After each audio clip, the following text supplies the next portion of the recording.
내 청각장애인 아들에게 말을 걸어봐. 그럼 너와 그를 결혼시키겠다. 백만장자가 소리쳤고 식당 전체가 모욕당한 여종업원을 비웃었다. 그는 자신이 잘못된 사람을 건드렸다는 것을 몰랐다. 고급 식기류와 부딪히는 커틀러리 소리가 도시에서 가장 고급스러운 레스토랑 중 하나인 청담하우스의 메인홀 전체에 울려 퍼졌다. 이서연은 왼팔에 세 접시를 균형 있게 들고 오른손에는 아르헨티나산 와인 한 병을 들고 있었다. 그녀는 수천 번 이 일을 해본 사람의 정밀함으로 테이블 사이를 오갔다. 아무도 그녀를 직접 쳐다보지 않았다. 그곳을 자주 찾는 부유한 고객들에게 그녀는 단지 또 다른 직원, 보이지 않는 가구의 일부일 뿐이었다. 길을 비켜. 중요한 사람들이 지나가고 있는데 너는 여기 동상처럼 서 있구나. 쉰 목소리가 서비스 복도를 울렸다. 이서연은 반응할 시간도 없이 거친 밀침을 느껴 거의 넘어질 뻔했고 손에 든 크리스털 잔트레이가 위험하게 흔들렸다. 죄송합니다, 손님. 그녀는 자동적으로 중얼거리고는 고개를 숙이며 옆으로 비켜서서 그 남자와 그의 일행이 지나가도록 했다. 항상 이랬다. 그녀 같은 웨이트리스는 사람이 아니라 장애물이었다. 식당 매니저인 한민지가 긴장된 표정으로 그녀 옆에 나타났다. 서연아, 제발 정신 차려. 방금 지나간 사람은 호텔 체인 사장인 김대호 사장이야. 그가 너에 대해 불평하면 우린 끝장이야. 일부러 그런 게 아니었어요, 민지씨. 저는 단지 관심 없어. 우리가 이런 식으로 손님을 잃을 수 없다는 것을 알잖아? 주방으로 가서 트레이 정리하고 빨리 돌아와. 오늘 밤은 손님으로 가득 찼어. 이서연은 고개를 끄덕이고 거의 떨어뜨릴 뻔했던 잔들을 단단히 잡고 주방으로 향했다. 그녀의 팔은 아팠고 다리는 휴식을 간청했지만 불평할 수 없었다. 감히 불평할 수 없었다. 밀린 청구서가 있을 때, 다음 주에 월세가 마감될 때, 그녀에게는 그 일자리가 공기보다 더 필요할 때가 아니었다. 주방에서 셰프 박지훈은 그녀가 들어왔을 때 고개조차 들지 않았다. 서연씨, 9번 테이블이 10분 동안 에피타이저를 기다리고 있어. 손님이 이미 2번이나 불평했어. 지금 바로 가져갈게요. 그녀는 재빨리 접시를 들고 홀로 돌아갔다. 청담하우스는 도시에서 가장 비싼 식당 중 하나였고 기업가, 정치인, 그녀가 한 달에 버는 돈을 하룻밤에 쓰는 사람들이 자주 찾았다. 이서연은 거의 1년 동안 그곳에서 일했고 항상 보이지 않고 항상 조용했으며 항상 일자리를 잃을 수 있는 실수를 저지르지 않으려 노력했다. 하지만 항상 이렇지는 않았다. 다른 삶, 다른 꿈, 밝아 보였던 미래가 있던 시절이 있었다. 혼자가 아니었던 시절이 있었다. 이서연, 꿈 깨고 일이나 해. 한민지의 목소리가 그녀를 현실로 되돌렸다. 12번 테이블에 와인이 더 필요하고 5번 테이블을 치워. 다음 손님이 기다리고 있어. 시간은 느리게 흘러갔다. 서빙하고 청소하고 예의 바르게 미소 짓고 비록 그녀를 아무것도 아닌 것처럼 대하더라도 무례한 말들을 무시하고 돈이 있고 그것이 자신들에게 잔인할 권리를 준다고 믿는 사람들의 오만함을 참아냈다. 아가씨, 이 요리가 차가워. 한 중년 남성이 소리 높여 불평하며 마치 개를 부르는 것처럼 그녀에게 손가락을 튕겼다. 당신은 일을 제대로 할 줄 모르잖아. 이거 가져가서 따뜻하게 다시 가져와. 죄송합니다, 손님. 바로 바꿔드리겠습니다. 그리고 일을 제대로 배우세요. 음식을 따뜻하게 서빙하는 게 그렇게 어렵지 않잖아. 이서연은 굴욕을 삼키며 접시를 들고 주방으로 돌아갔다. 항상 이랬다. 항상. 또 무슨 일이야? 그녀가 다시 들어오는 것을 보고 박 셰프가 짜증스럽게 물었다. 손님이 차갑다고 하십니다. 먹기 전에 15분 동안 수다를 떨었으니 차가울 수밖에 없지. 하지만 물론 우리의 잘못이겠지, 안 그래? 빨리 오븐에 데워서 다시 가져가.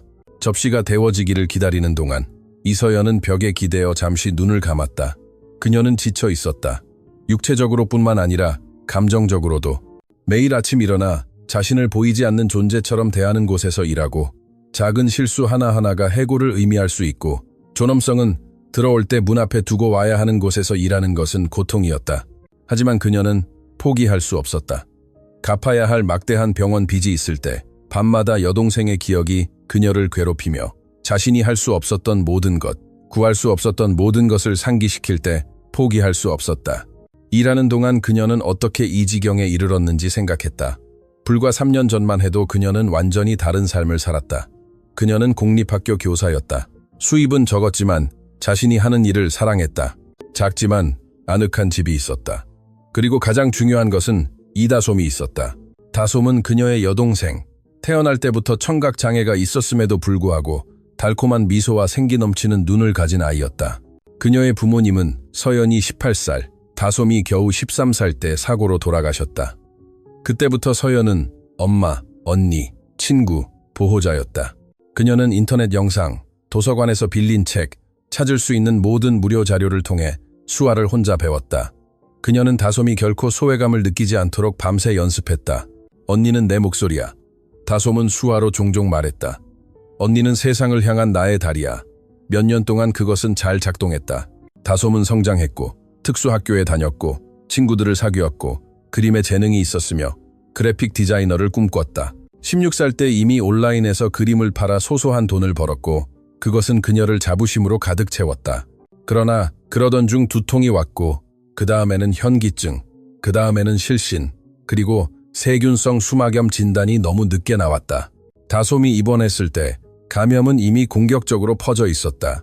의사들은 실험적인 치료법, 수입 의약품, 서연이 가질 수 없는 엄청난 비용의 가능성에 대해 이야기했다. 그녀는 모든 것을 시도했다. 부모님의 집을 팔았고, 차를 팔았고, 엄마가 남긴 반지까지 팔았다. 사채업자들에게 돈을 빌리고 나중에 갚을 수 없는 빚이 될 지인들의 돈을 받았다. 그녀는 3가지 일을 동시에 하며 밤에 2시간만 잤다. 그러나 충분하지 않았다. 다솜은 6주 동안 입원했다. 6주 동안의 고통, 희미해지는 희망, 효과 없는 치료. 서연은 매일 언니가 쇠약해지는 것을 보았고 그 반짝이던 눈빛은 빛을 잃어갔다. 괜찮아? 서연은 매일 밤 수화했지만 이미 대답을 알고 있었다. 피곤해. 다솜이 답했다. 너무 피곤해. 마지막 밤, 서연이 병원 침대 옆 의자에서 잠들어 있을 때 다솜이 그녀의 팔을 건드렸다. 그녀는 눈을 떠 여동생이 힘없이 수화하는 것을 보았고 손은 쇠약함으로 떨렸다. 사랑해. 울지 마. 언니는 나를 위해 모든 것을 했어. 그런 말 하지 마. 서연은 눈물을 흘리며 수화로 답했다. 나아질 거야. 곧 집에 갈 거야. 서연아. 다솜은 슬픈 미소를 지으며 수화했다. 나에게 약속 하나만 해줘. 뭐든지. 뭐든지. 다른 사람들이 내가 수없이 느꼈던 것처럼 보이지 않는 존재처럼 느끼게 하지 마. 그들이 혼자 있도록 내버려 두지 마. 약속할게. 하지만 너는 가지 않을 거야, 다솜아. 다솜은 눈을 감았고 다시는 뜨지 않았다. 모니터에서 경고음이 울리기 시작했다. 간호사들이 방으로 달려왔다. 서연은 복도로 밀려났고 들어가게 해달라고, 제대로 작별 인사하게 해달라고 울부짖었지만 허락되지 않았다. 다솜은 화요일 새벽 3시 47분에 그 방에서 홀로 마지막 위로의 말을 듣지 못하고 유일한 가족이었던 언니의 손을 잡지 못하고 사망했다. 이서연이 쌓은 빚은 1억 2천만 원이었고 아무도 구하지 못했다. 다음 몇 달 동안 그녀는 모든 것을 잃었다. 집은 은행에 넘어갔다. 그녀는 제대로 기능할 수 없었기 때문에 교사 직장을 잃었다. 지각했고 결근했고 수업 중에 울었다. 친구들은 항상 슬프고 항상 파산한 그녀를 보는 것에 지쳐 멀어져 갔다. 그리고 이서연은 그곳 청담하우스 레스토랑에서 누군가를 구할 돈이 없어서 죽는 것을 보는 것이 어떤 것인지 결코 알지 못할 부자들에게 서빙하며 끝이 났다. 그 끔찍한 새벽 이후 3년이 흘렀고 그녀는 보이지 않는 사슬처럼 죄책감을 끌고 다니며 아무도 구하지 못한 빚을 갚기 위해 끊임없이 일했다. 하루하루 그녀는 자신이 했던 약속을 마음속으로 반복했다. 다른 사람들이 보이지 않는 존재처럼 느끼게 하지 마. 그들이 혼자 있도록 내버려 두지 마. 그것이 그녀를 버티게 하는 유일한 것이었다. 서연씨, 접시. 박 셰프가 그녀를 현재로 되돌렸다. 그녀는 다시 데워진 접시를 들고 홀로 돌아가. 그것을 받는 고객은 그녀를 눈도 마주치지 않고 서빙했다. 그는 마치 그녀가 자신을 서빙하도록 프로그래밍된 로봇인 것처럼 포크를 들고 먹기 시작했다. 민지씨, 드릴 말씀이 있어요. 이서연은 잠시 시간이 났을 때 매니저에게 다가갔다. 지금은 안 돼, 서연씨. 지금이 가장 바쁜 시간이야. 중요해요. 급여에 관한 거예요. 이번 달에 초과 근무 수당을 받을 거라고 말씀하셨잖아요. 해결하려고 노력할 거라고 말했지. 약속은 안 했어. 이제 손님들이 불평하기 전에 일터로 돌아가. 이서연은 눈에 눈물이 고이는 것을 느끼며 입술을 깨물었지만 눈물 한 방울도 흘리지 않았다. 그녀는 그 초과 근무 수당이 필요했다. 그녀는 2배로 일했고 아픈 동료를 대신했고 그들이 요구하는 모든 것을 했지만 이제 그것조차 받지 못할 참이었다. 모두 주목하세요. 한민지는 모든 웨이터와 웨이트리스를 부르기 위해 박수를 쳤다. 방금 아주 중요한 예약이 확정됐어요. 강민준 회장님이 15분 후에 저녁 식사를 하러 오십니다. 직원들 사이에 불안감이 일었다. 모두가 강민준을 알았다. 그가 나라에서 가장 부유한 사람 중 한 명일 뿐만 아니라 절대적으로 잔인하다는 평판 때문이었다. 그가 직원들을 어떻게 모욕했는지에 대한 이야기는 전설적이었다. 와인 한 방울을 쏟았다고 해고된 웨이터, 음식을 미지근하게 서빙했다고 해고된 매니저, 그가 게시한 부정적인 리뷰로 인해 완전히 망가진 식당 전체. 서연 씨, 당신이 그 테이블을 맡아. 한민지가 발표했다. 제가요? 왜 제가요? 당신은 실수를 안 하잖아. 적어도 보통은 안 하잖아. 그리고 여기서 그분을 재앙 없이 감당할 수 있는 사람이 있다면 그건 당신뿐이야. 이서연은 속이 뒤집히는 것을 느꼈다. 원하지 않았다. 강민준 같은 남자들 근처에 있고 싶지 않았지만 선택의 여지가 없었다. 그분은 아드님과 해외 투자자들과 함께 오십니다. 한민지가 계속했다. 창문 근처 메인 테이블을 원하십니다. 모든 것이 완벽한지 확인하세요. 뭔가 잘못되면 당신뿐만 아니라 우리 모두가 일자리를 잃을 겁니다.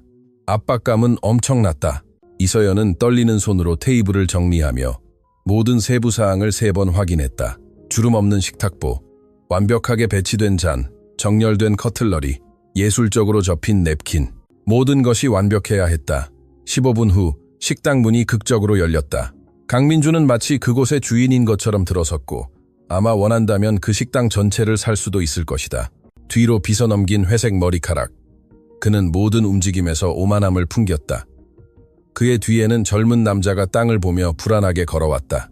이서연은 그가 강민준 회장의 아들 강현우라는 것을 즉시 알아봤다. 그녀는 가십 잡지에서 그에 대해 읽었다.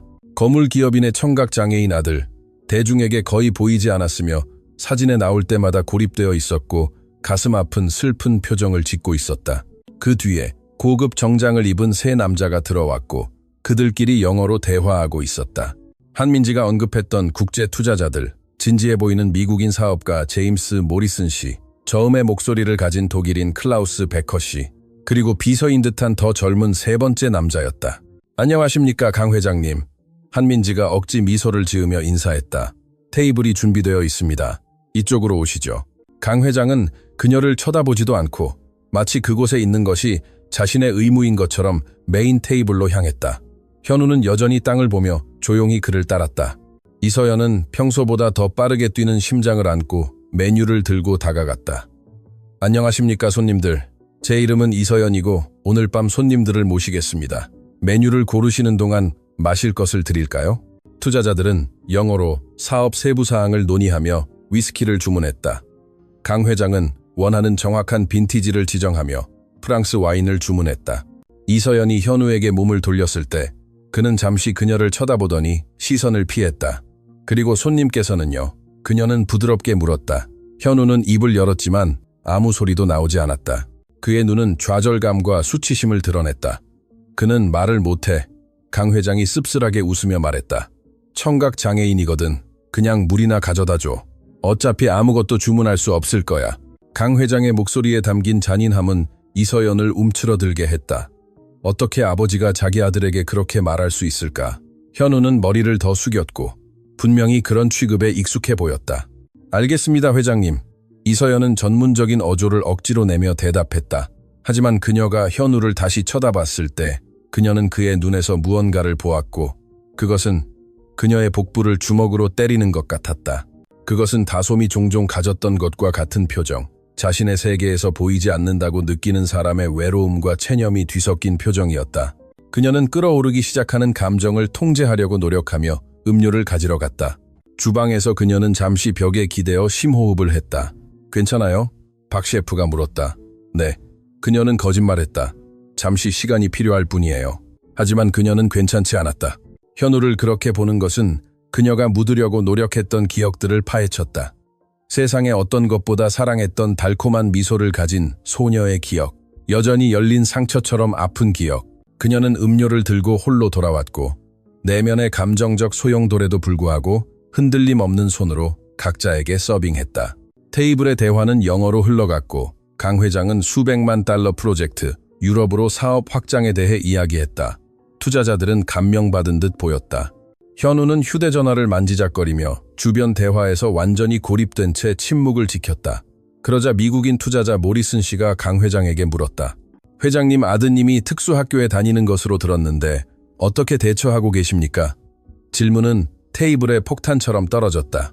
강 회장은 긴장했고 이서연은 그의 표정이 즉각적으로 변하는 것을 알아차렸다. 제 아들은 한계가 있습니다. 그는 건조하게 대답했다. 하지만 우리는 가능한 최선의 방법으로 대처하고 있습니다. 힘들겠군요. 클라우스 베커가 안경을 고쳤으며 말했다. 소통은 사업에서 정말 중요합니다. 그 장벽들을 극복할 수 있기를 바랍니다. 아무것도 극복하지 못할 겁니다. 강 회장은 쓴 웃음이 섞인 목소리로 말했다. 청각장애는 청각장애입니다. 치료법도 기적도 없습니다. 그냥 받아들이고 앞으로 나아가야 합니다. 현우는 휴대전화에서 시선을 들었고 이서연은 그의 얼굴에 새겨진 생생한 고통을 보았다. 그는 입술을 읽었고 아버지가 한 잔인한 말 한마디를 이해했다. 주문하시겠습니까? 이서연은 재빨리 대화 주제를 바꾸려고 끼어들었다. 남자들은 모두 비싸고 정교한 요리를 주문했다. 현우 차례가 되었을 때 강 회장은 기다리지도 않았다. 그에게 스테이크 미디엄으로 가져다 주세요. 어차피 그가 원하는 걸 말할 수 없을 테니까요. 실은요. 이서연은 자신을 억제하기 전에 말했다. 저는 직접 그에게 무엇을 드시고 싶은지 여쭤볼 수도 있습니다. 테이블에 떨어진 침묵은 무덤과 같았다. 강 회장은 마치 그녀가 범죄를 저지른 것처럼 그녀를 쳐다봤다. 어떻게 물어볼 건데? 그의 목소리는 비아냥거림으로 가득 차 있었다. 추측할 건가? 아니면 그의 마음을 읽을 건가? 투자자들은 농담인 줄 알고 웃었다. 하지만 공기 중에는 위험을 알리는 긴장감이 있었다. 손님, 저는 단지 어쩌면 뭐? 강 회장이 목소리를 높이며 그녀를 다시 가로막았다. 이제 당신이 의사라도 되는 거야? 청각장애 전문가야? 아니면 자신이 남들보다 더 잘 안다고 생각하는 또 다른 참견 많은 웨이트리스야? 집단적인 웃음이 다시 식당 전체에 울려 퍼졌다. 한민지는 상황이 안쓰러웠지만 감히 끼어들 용기가 없었다. 다른 고객들도 전개되는 장면에 호기심을 갖고 그들의 방향을 쳐다보기 시작했다. 이서연은 얼굴에 피가 솟는 것을 느꼈다. 다른 고객들은 장면을 보기 위해 식사를 멈췄다. 그녀는 속삭임을 들을 수 있었고 동정이나 재미의 시선을 느낄 수 있었다. 죄송합니다, 손님. 그녀는 고개를 숙이며 낮은 목소리로 말했다. 제 의도는 아니었습니다. 이거 알아? 강 회장은 이제 악의적인 미소를 지으며 다시 그녀를 가로막았다. 내 아들과 그렇게 말하고 싶어? 그럼 말해봐. 내 청각장애인 아들에게 말을 걸어봐. 그럼 너와 그를 결혼시키겠다. 테이블에서 터져나온 웃음은 크고 잔인했다. 투자자들은 상황이 재미있다고 생각하며 웃었다. 식당의 다른 고객들도 웃기 시작했고 그 순간을 공개적인 굴욕의 구경거리로 만들었다. 네가 그와 제대로 된 대화를 나눌 수 있다면 1억 원을 주겠다. 강 회장은 자신의 잔인함에 분명히 즐거워하며 계속했다. 자, 아가씨, 어떻게 하는지 보여줘. 이서연은 얼굴이 붉어진 채 고개를 숙였고 식당 전체가 그녀를 비웃었다. 눈물이 그녀의 눈에 맺히기 시작했지만 그녀는 모든 힘을 다해 그것을 참아냈다. 그녀는 그에게 자신이 우는 만족감을 줄 수 없었다. 하지만 그녀가 눈을 들었을 때 강 회장을 보지 않고 현우를 보았고 그녀가 본 것은 그녀의 내면을 산산조각냈다. 젊은 남자의 눈에도 눈물이 가득했다. 손이 떨리고 있었고 수천 번 굴욕을 당했지만 고통은 결코 줄어들지 않는 사람의 표정이었다. 그 순간 이서연 안에 무언가가 부서졌다.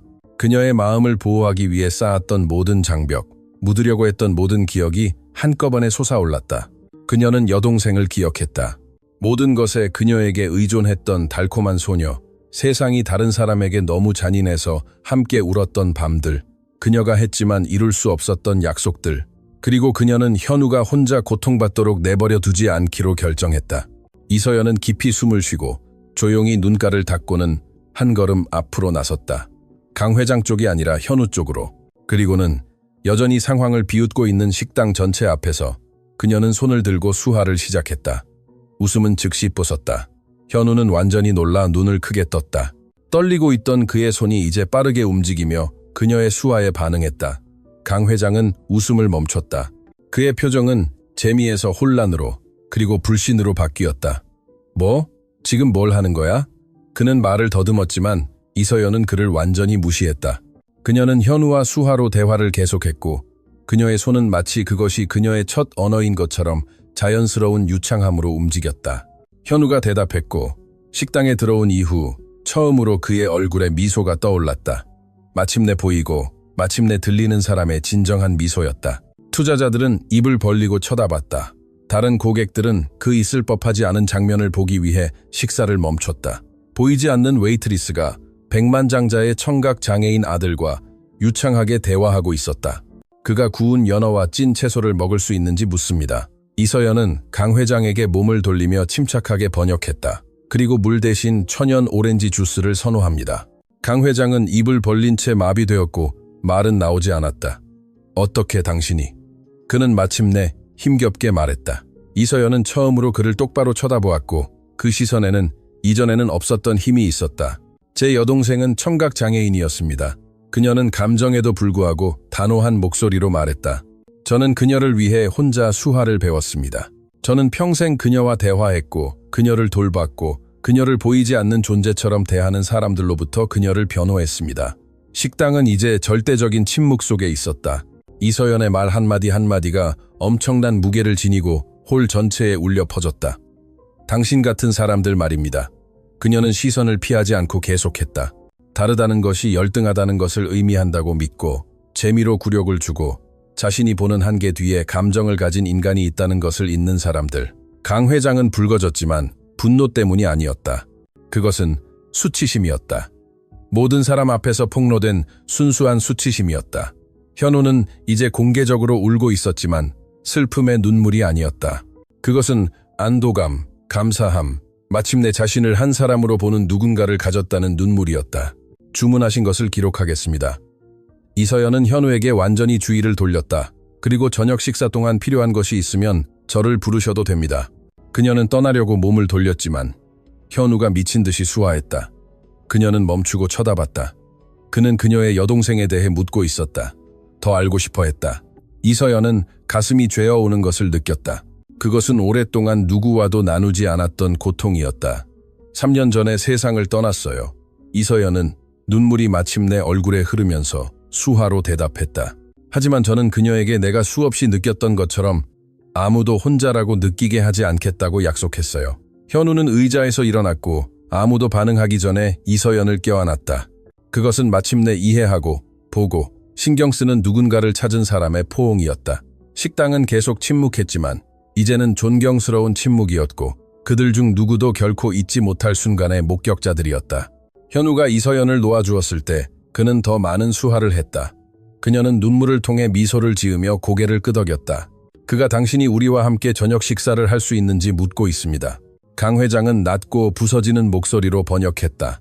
그는 수화를 이해했다. 즉, 그 역시 수화를 알고 있었다.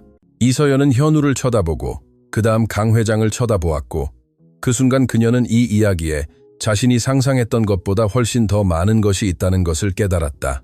자신의 아들을 굴욕주는 오만한 백만장자는 그와 소통할 수 있다는 것을 알았고 이는 그 잔인함이 무지 때문이 아니라 고통 때문이라는 것을 의미했다.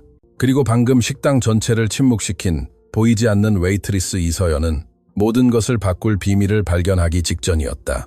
강 회장과 현우 사이의 수화 대화는 식당 전체가 존경스러운 침묵 속에서 지켜보는 가운데 몇 분 동안 계속되었다. 이서연은 옆에 머물렀고 불가능해 보이는 것, 즉 수년간 스스로 부과한 장벽 끝에 마침내 소통하는 아버지와 아들의 모습을 목격했다. 하지만 현우의 표정은 감정에서 더 어두운 무언가로 빠르게 바뀌었다. 그의 손은 수년간 쌓인 분노가 담긴 거친 몸짓으로 점점 더 빠르게 움직였다. 그가 뭐라고 하는 거예요? 그녀를 관찰하기 위해 가까이 다가왔던 한민지가 이서연에게 낮은 목소리로 물었다. 이서연은 주저했다. 강 회장을 바라본 후 대답했다. 그는 아버지가 자신의 학교 발표회에 한 번도 가지 않았고 어떤 대회에도 가지 않았고 생일을 축하해 준 적도 없다고 말하고 있습니다. 그를 숨겨야 할 실수처럼 대했습니다. 그 고백은 충격적이었다. 식당의 몇몇 사람들은 이제 노출된 그 생생한 고통 앞에서 감정을 억제하지 못하고 공개적으로 울고 있었다. 강 회장은 고개를 숙였고 손은 떨렸다. 그가 마침내 아들을 바라보았을 때 그 순간을 훨씬 뛰어넘는 단절이 있었다. 그것은 수년간 처리되지 않은 고통의 단절이었다. 내가 말해도 될까? 그는 현우에게 수화로 물었다. 젊은이는 주저했지만 마침내 고개를 끄덕였다. 강 회장은 수화를 시작했고 이서연은 이해하지 못하는 사람들을 위해 번역했다. 내 여동생 이름은 강지연이었어. 너보다 5살 어렸고 너처럼 태어날 때부터 청각장애가 있었어. 식당은 너무 조용해서 밖에 교통소리가 들릴 정도였다. 우리 부모님은 그것을 받아들이지 않으셨어. 청각장애인 딸을 두는 것이 부끄럽다고 생각하셨지. 그들은 그녀를 숨겼고 외출하지 못하게 했고 친구를 사귀지 못하게 했어. 내가 유일하게 그녀와 대화했고 소통하기 위해 수화를 배웠지. 현우는 눈을 크게 뜨고 주의 깊게 관찰했다. 이 이야기는 그에게 한 번도 들려준 적이 없었다. 그녀가 16살 때 강 회장은 망가진 표정으로 수화하며 계속했다. 심각한 우울증을 겪었어. 고립되고 혼자였고 희망이 없었지. 그리고 나는 내 공부와 야망에 너무 집중했었어. 그녀가 얼마나 고통받고 있는지 깨닫지 못했지. 이서연은 가슴이 죄어오는 것을 느꼈다. 그 이야기는 고통스러울 정도로 익숙했다. 어느 날 집에 돌아왔을 때 나는 그녀를 화장실에서 발견했어. 스스로 목숨을 끊으려고 시도했었지. 식당의 몇몇 사람들은 흐느꼈다. 강 회장의 목소리에 담긴 고통은 수화를 통해 전달되었음에도 불구하고 명백했다. 우리는 그녀를 구할 수 있었지만 그는 계속했다. 그녀는 다시는 예전과 같지 않았어. 그녀는 위기에서 벗어나지 못하고 병원에 입원하고 퇴원했지. 그리고 나는 죄책감을 느꼈어. 내가 곁에 없었기 때문에, 깨닫지 못했기 때문에, 그녀에게 실패했기 때문에. 현우는 이제 격렬하게 울고 있었지만 방해하지 않았다. 그는 그것을 들어야 했다. 몇 년 후 네가 태어나고 네가 청각장애가 있다는 것을 알았을 때 강 회장은 떨리는 손으로 수화했다. 나는 공황 상태에 빠졌어. 지연을 잃은 지 2년밖에 지나지 않았었지. 상처는 여전히 생생했어. 너를 볼 때마다 지연이 보였어. 내 실패가 보였어. 나는 다시 실패할까봐 너무 두려워서 결국 너를 멀리했어. 내가 가까이 가지 않으면 너를 다치게 하지 않을 거라고 생각했어. 그 논리는 파괴적으로 인간적이었고 동시에 완전히 잘못되었다. 하지만 결국 나는 너를 훨씬 더 나쁜 방식으로 다치게 했어. 강 회장은 이제 울면서 인정했다. 나는 네가 보이지 않는 존재처럼 느끼게 했어. 네가 충분하지 않다고 느끼게 했고 그것은 용서받을 수 없어. 현우는 잠시 동안 가만히 서서 모든 것을 처리했다. 그러더니 천천히 수화로 답했다. 그가 묻고 있습니다. 이서연은 목이 메인 목소리로 번역했다. 지연에게 무슨 일이 있었나요? 강 회장은 눈을 감았고 분명히 대답하기를 꺼려했지만 그렇게 해야 한다는 것을 알았다. 그녀는 내가 25살 때 죽었어. 그녀가 복용하던 약과 관련된 합병증이었지. 나는 출장 중이었어. 작별 인사조차 할 수 없었어. 그 고백의 무게는 압도적이었다. 이제 강 회장이 왜 그렇게 강경하고 잔인해졌는지 명확해졌다. 그 상실 이후 18년이 지났지만 상처는 여전히 열려 있었다. 그것은 그가 결코 처리하지 못한 고통으로부터 자신을 보호하기 위해 만든 갑옷이었다. 강 회장님, 제임스 모리슨이 일어나 눈물을 닦았다. 저희는 회의를 재조정해야 할 것 같습니다. 분명히 가족끼리 시간이 필요하신 것 같습니다. 동의합니다. 클라우스 베커도 일어나며 말했다. 하지만 가기 전에 한마디 하고 싶습니다. 모두가 그를 쳐다봤다. 우리는 사업을 건설하고 재산을 모으고 성공을 정복합니다. 그는 영어로 말한 후 억양 섞인 한국어로 바꾸었다. 하지만 결국 중요한 것은 가족입니다. 더 이상 시간을 낭비하지 마세요. 새 투자자는 정중하게 작별 인사를 하고 떠났다. 강 회장, 현우, 이서연만 테이블에 남았다. 한민지가 조심스럽게 다가왔다. 강 회장님, 계산서에 대해서는 지금은 신경 쓰지 마세요. 그는 여전히 눈을 닦으며 대답했다. 나중에 해결하겠습니다. 그녀는 고개를 끄덕이고 공간을 주기 위해 물러났다. 강 회장은 오만함이나 경멸이 아닌 다른 무언가로 이서연을 처음으로 쳐다봤다. 그것은 감사였다. 당신은 내가 수년 동안 할 수 없었던 일을 10분 만에 해냈습니다. 그가 말했다. 당신은 제 아들과 저 사이에 다리를 놓았습니다. 제가 한 것이 아닙니다, 회장님. 이서연이 대답했다. 다리를 건너기로 결정한 것은 두 분이십니다. 현우가 더 수화를 했고 이서연은 미소를 지으며 번역했다. 그가 다솜에 대해 더 알고 싶어 합니다. 그녀가 어땠는지 알고 싶어 합니다. 이서연은 의자를 빼고 처음으로 웨이트리스가 아닌 동등한 사람으로 테이블에 앉아 여동생에 대한 이야기를 시작했다. 그녀는 다솜이 그림 그리는 것을 얼마나 좋아했는지, 예술에 얼마나 놀라운 재능이 있었는지, 말로 표현할 수 없는 모든 것을 이미지로 어떻게 표현할 수 있었는지, 그녀가 얼마나 상냥하고 관대했으며 고통받을 때에도 항상 다른 사람들을 걱정했는지에 대해 이야기했다. 그녀는 그래픽 디자이너를 꿈꿨어요. 이서연은 현우에게 수화했다. 사람들을 행복하게 만들 아름다운 것들을 창조하고 싶어 했죠. 그리고 언니는 무엇을 했나요? 현우가 수화로 물었다. 저는 초등학교 교사였어요. 아이들에게 한국어를 가르쳤죠. 그들이 배우고 성장하는 것을 보는 것을 사랑했어요. 왜 그만두셨어요? 그 간단한 질문은 너무 많은 무게를 지니고 있었다. 이서연은 대답하기 전에 깊이 숨을 쉬었다. 다솜이 아팠을 때 병원 비용이 모든 것을 집어삼켰어요. 집을 잃었어요. 그녀를 돌보기 위해 자주 결근했기 때문에 직장도 잃었어요. 그녀가 죽은 후 저는 엄청난 빚을 지게 되었죠. 어떤 학교도 불안정한 이력을 가진 사람을 고용하고 싶어 하지 않았고, 그래서 저는 눈에 띄는 첫 일자리를 받아들였습니다. 여기요? 현우가 물었다. 여기요. 그녀는 확인했다. 거의 1년 됐어요. 제가 꿈꿨던 삶은 아니지만 적어도 청구서를 갚고 있어요. 강 회장은 대화 내내 조용히 지켜만 보고 있었다. 이제 그는 몸을 앞으로 숙였다. 빚이 얼마나 됩니까? 이서연은 질문에 불편함을 느꼈다. 회장님, 그것은 얼마입니까? 그는 고집했다. 그녀는 주저했지만 마침내 대답했다. 병원에 1억 2천만 원, 그리고 여동생을 구하려고 빌린 대출금도 있어요. 마지막 부분이 그녀가 의도했던 것보다 더 쓰라리게 나왔다. 3년이 지난 후에도 상처는 여전히 피를 흘리고 있었다. 강 회장은 휴대전화를 들고 타이핑하기 시작했다. 이서연은 혼란스러웠고, 그때 그녀의 휴대전화가 은행 알림으로 울렸다. 그녀는 많이 생각하지 않고 자동으로 앱을 열었고, 그때 세상이 멈췄다. 2억 원 입금 완료. 이서연은 그 숫자를 1번, 2번, 3번 읽었다. 현실일 리가 없었다. 시스템 오류일 것이다. 그래야만 했다. 뭐? 이게 뭐예요? 그녀는 목이 메인 목소리로 더듬었다. 1억 2천만 원은 빚을 갚으라고요. 강 회장이 침착하게 설명했다. 그리고 8천만 원은 오늘 당신이 한 일에 대한 대가입니다. 회장님, 저는 이것을 받을 수 없어요. 이서연은 목소리를 높였다. 저는 받을 자격이 있는 어떤 것도 하지 않았어요. 그러나 말은 그녀의 목구멍에서 죽었다. 그녀의 손은 주체할 수 없이 떨리기 시작했다. 2억 원. 그녀는 휴대전화를 다시 쳐다봤다. 그 허구 같던 숫자, 2억 원. 그것은 빚이 끝났다는 것을 의미했고, 3년 동안 그녀를 괴롭혀온 사채업자들이 마침내 그녀의 삶에서 사라질 것이라는 것을 의미했다. 그것은 소송당할까봐, 급여가 차압될까봐, 채권자들에게 굴욕당할까봐 두려워하며 더 이상 살 필요가 없다는 것을 의미했다. 그것은 자유를 의미했다. 그녀는 말하려고 했지만 할 수 없었다.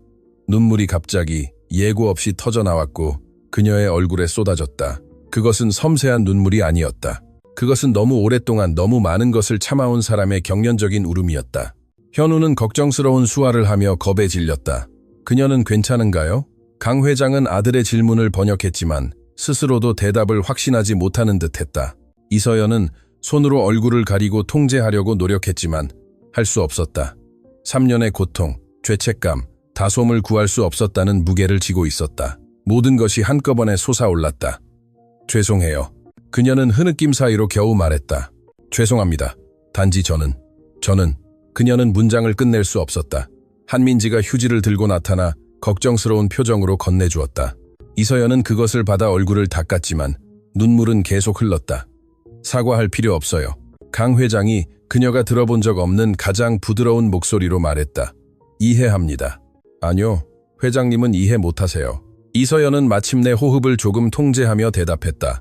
이 빚은 단지 돈이 아니었어요. 그것은 제가 실패했다는 증거였어요.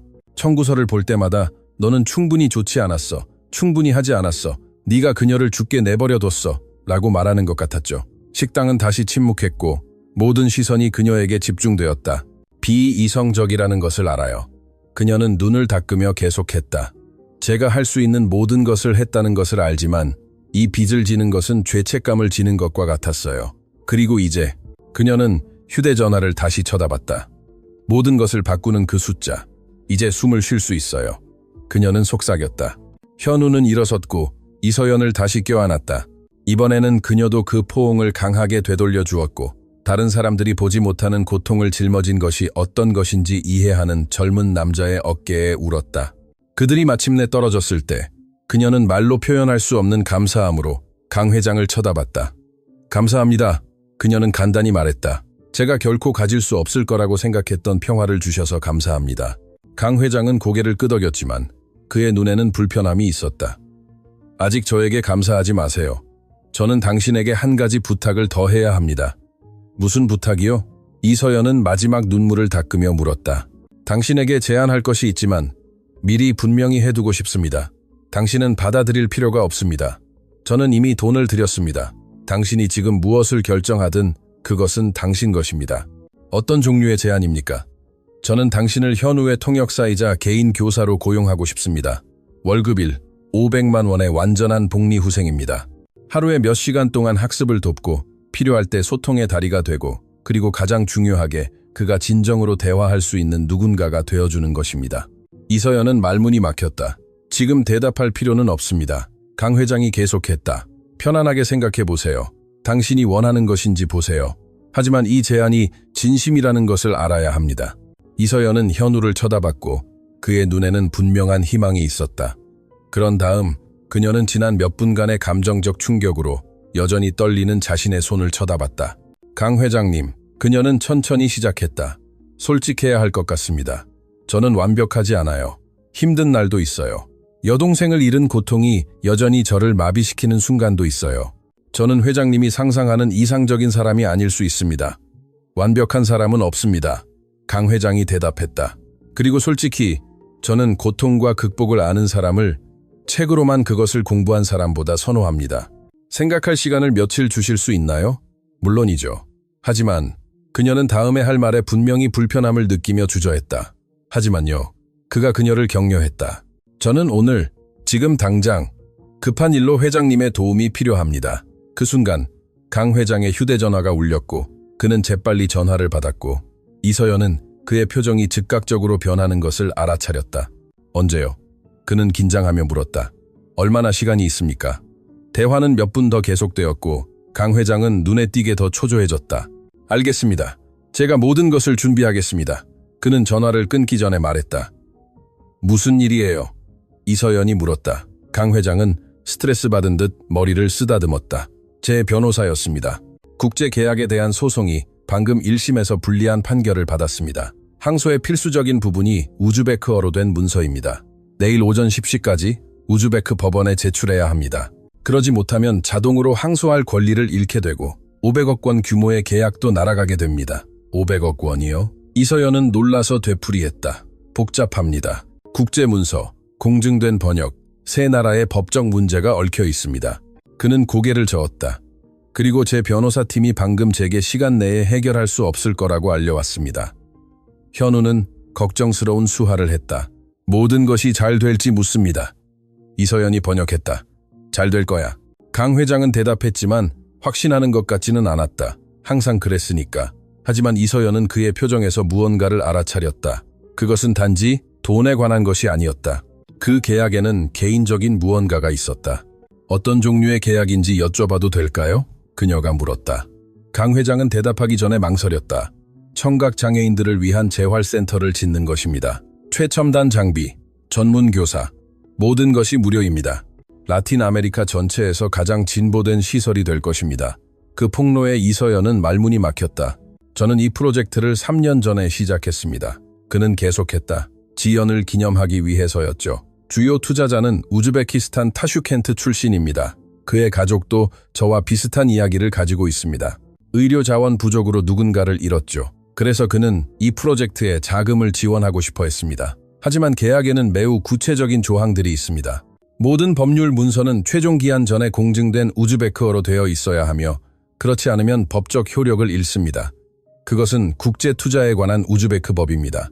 내일 제출하지 못하면 계약은 자동으로 무효화되고 500억 원의 자금 지원 전체가 무산됩니다.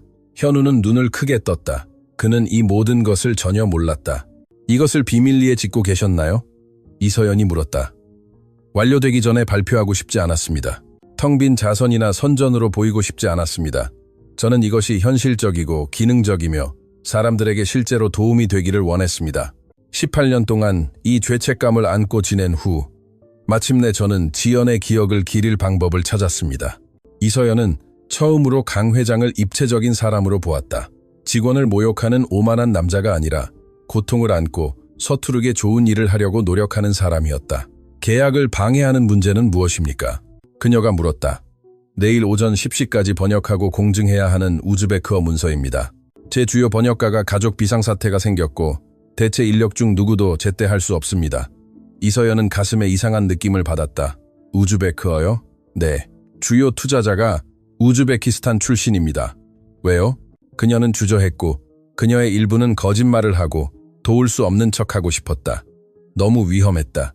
그녀는 몇 년 동안 연습하지 않았다. 저는 대학교에서 우즈베크어를 공부했어요. 그녀는 마침내 인정했다. 하지만 회장님, 아주 오래전 일이에요. 아직도 할 수 있을지 모르겠어요. 우즈베크어를 공부했다고요? 강 회장은 믿을 수 없다는 듯이 그녀를 가로막았다. 저는 라틴어 전문으로 문학을 전공했어요. 우즈베크어는 프로그램의 언어 중 하나였죠. 하지만 그것은 다솜이 아프기 전이었습니다. 저는 그녀를 돌보기 위해 마지막 학기에 학교를 그만뒀어요. 그 인정은 아팠다. 그녀가 희생했지만 아무도 구하지 못한 또 다른 것이었다. 충분히 기억해서 시도할 수 있습니까? 강 회장이 압박했다. 모르겠어요. 어쩌면 실수를 할 가능성이 높고 제가 법률 문서에서 실수를 하면 돕는 대신 모든 것을 악화시킬 수 있습니다. 제가 당신에게 제안하는 것은 강 회장이 말했다. 적어도 문서를 살펴보는 것입니다. 기본적인 것을 이해할 수 있는지 보세요. 할 수 없다면 다른 해결책을 찾겠습니다. 하지만 할 수 있다면 이서연은 벽에 걸린 시계를 쳐다봤다. 지금 몇 시죠? 밤 11시입니다. 한민지가 대답했다. 그리고 언제까지 준비되어야 합니까? 오전 10시, 9시간입니다. 강 회장이 말했다. 시간이 거의 없다는 것을 알지만 시간이 없습니다. 불가능한 시간입니다. 이서연이 그를 정정했다. 복잡한 법률 문서, 공증된 번역, 검토. 회장님, 보통 며칠이 걸립니다. 알아요. 하지만 우리에게는 며칠이 없습니다. 현우가 미친 듯이 수화했다. 언니가 유일한 희망이고 나를 믿어요. 이서연은 반쯤 미소를 지으며 번역했다. 현우의 눈에 담긴 단순하고 순수한 신뢰가 모든 것을 결정했다. 좋아요. 그녀는 깊이 숨을 쉬며 말했다. 시도해볼게요. 하지만 아무것도 약속할 수 없습니다. 제가 할 수 없다고 판단되면 즉시 중단하고 회장님은 다른 해결책을 찾으셔야 합니다. 동의합니다. 동의합니다. 강 회장은 눈에 띄게 안도하며 동의했다. 강 회장이 밤에 물류를 조직하기 위해 전화를 거는 동안 이서연은 그와 현우 사이의 상호작용을 관찰했다. 아버지는 여전히 아들과 직접적인 눈맞춤을 피했다. 그는 여전히 신체적 거리를 유지했다. 여전히 불편한 사람의 긴장된 신체 언어를 가지고 있었다. 감정적인 대화는 일어났지만 진정한 변화는 아직이었다. 현우야, 가자. 강 회장이 수화하는 것을 완전히 잊고 큰 소리로 말했다. 현우는 당연히 반응하지 않고 계속 휴대전화를 만졌다. 현우야. 강 회장은 짜증이 커지는 목소리로 더 크게 반복했다. 이서연은 그의 주의를 끌기 위해 젊은 남자의 어깨를 부드럽게 건드렸다. 현우가 그녀를 쳐다봤을 때 그녀는 수화했다. 내 아버지가 너를 부르고 계셔. 갈 시간이야. 그때서야 강 회장은 자신의 실수를 깨달았다. 그는 눈에 띄게 얼굴을 붉혔고 진심으로 부끄러워하는 듯 했다. 미안하다. 그가 말했다. 하지만 다시 큰 소리로. 수화를 안 했네. 이서연은 그를 단호하게 쳐다봤다. 강 회장님, 정말로 변하려고 노력하고 있다면 수화를 시작해야 합니다. 그것은 감정적인 순간에만 대화하는 것이 아니라 일상생활의 작은 것들에서도 소통하는 것입니다. 강 회장은 긴장했다. 알아요. 단지 어려울 뿐이에요. 너무 오랫동안 피해서 습관이 되었어요. 습관은 바뀔 수 있습니다. 그녀가 대답했다. 하지만 정말로 원할 때만 가능합니다. 원해요. 그는 고집했다. 하지만 목소리에는 좌절감이 있었다. 시간이 걸릴 뿐이에요. 시간은 있지만 지금 시작해야 합니다. 강 회장은 깊이 숨을 쉬고 서투르고 분명히 녹슨 움직임으로 현우에게 수화했다. 가자. 중요한 일이다. 수화는 기술적으로는 정확했지만 감정이 완전히 결여되어 있었다. 그것은 언어를 배웠지만 진정으로 연결하기 위해 사용해 본 적이 없는 사람의 수화였다. 현우는 고개를 끄덕였지만 이서연은 그의 눈에서 실망감을 보았다. 그는 더 많은 것을 기대했고 이서연은 강 회장의 여정이 식당에서의 감정적인 순간이 시사했던 것보다 훨씬 더 길고 어려울 것이라는 것을 깨달았다. 실수를 인정하는 것은 쉬웠지만 진정으로 변하는 것은 완전히 다른 이야기였다. 그 순간 한민지가 식당 사장인 박인호 사장과 함께 다가왔다. 강 회장님, 박 사장이 말했다. 오늘 밤의 사건에 대해 들었습니다. 불편을 드린 점 사과드리고 싶습니다. 불편은 없었습니다. 강 회장이 대답했다. 사실 당신의 직원 이서연 씨는 예외적이었습니다. 이서연 씨, 강 회장은 그녀에게 몸을 돌리며 말했다. 당신은 여기서 해고입니다. 하지만 걱정하지 마세요. 지금부터 공식적으로 저에게 고용되었습니다. 이서연은 항의하려고 입을 열었지만 그가 그녀를 가로막았다. 저는 아니요라는 대답을 받아들이지 않습니다. 당신은 일자리가 필요하고 저는 당신이 필요합니다. 결정되었습니다. 그리고는 세 사람이 떠났다. 아직 배울 것이 많은 오만한 백만장자. 마침내 보여진 그의 보이지 않는 아들. 그리고 아무도 결코 한 가지 존재일 뿐이 아니라는 것을 방금 증명한 웨이트리스. 밤은 길어질 것이었다. 그리고 그들 중 누구도 몰랐던 것은 그 문서들이 모든 것을 바꿀 비밀을 숨기고 있었다는 것이다. 일부 우연은 운명으로 위장한 것이라는 것을 증명할 비밀. 강 회장의 차는 이서연이 백만장자에게서 기대할 만한 것, 즉 고급스럽고 조용하며 아마도 그녀의 연봉보다 비싼 가죽 시트였다. 그녀는 현우 옆 뒷좌석에 앉았고 강 회장은 어깨에 눈에 띄는 긴장을 안고 운전했다. 식당에서 일어났던 일의 아드레날린이 여전히 이서연의 혈관을 따라 흐르고 있었다. 그녀는 완전히 처리할 수 없었다. 몇 시간 만에 그녀는 도시에서 가장 강력한 남자 중 한 명에게 맞섰고 모두 앞에서 자신의 가치를 증명했고 2억 원을 받았고 이제는 수백만 달러 프로젝트를 구하기 위해 그의 대저택으로 가는 중이었다. 현실이라고 하기에는 너무 초현실적이었다. 현우가 부드럽게 그녀의 팔을 건드려 주의를 끌었다. 그녀가 쳐다봤을 때 그는 수화했다. 떠나지 않아줘서 고마워요. 왜 떠나겠니? 그녀는 수화로 답했다. 왜냐하면 대부분의 사람들은 아버지가 실제로 어떤 사람인지 알게 되면 내가 단지 불편한 문제라는 것을 깨닫게 되면 떠나니까요. 현우의 손에 담긴 슬픔은 이서연의 마음을 아프게 했다. 너는 전혀 문제가 아니야. 그리고 네 아버지는 노력하고 계셔. 아직 잘하고 있지는 않지만 노력하고 계셔. 정말 그렇게 생각하세요? 이서연은 조용히 운전하며 생각에 잠긴 강 회장을 쳐다봤다. 나는 그가 많이 두려워한다고 생각해. 지연에게 실패했다고 느꼈던 것처럼 너에게도 실패할까봐 두려워하는 거야. 그리고 때로는 사람들이 두려워하면 가까이 가는 대신 멀리 도망가. 그것이 언니와 다솜 사이의 일이었나요? 질문은 이서연을 깜짝 놀라게 했다. 아니, 다솜과는 항상 가까이 있으려고 노력했지만 그녀는 정직하기로 결정하고 주저했다. 제가 실패했던 순간들이 있었어요. 너무 피곤하고 지쳐서 그녀가 받아야 할 모든 관심을 줄 수 없었던 순간들이요. 그리고 저는 오늘까지도 그것 때문에 저 자신을 미워해요. 그녀는 언니를 용서했을 거예요. 그녀는 결코 나를 비난하지 않았지만 나는 나 자신을 비난해. 그것이 차이점인 것 같아. 현우는 처리하며 고개를 끄덕였다. 그런 다음 더 수화했다. 우리 아버지도 죄책감을 안고 계세요. 저는 그의 눈에서 그것을 봐요.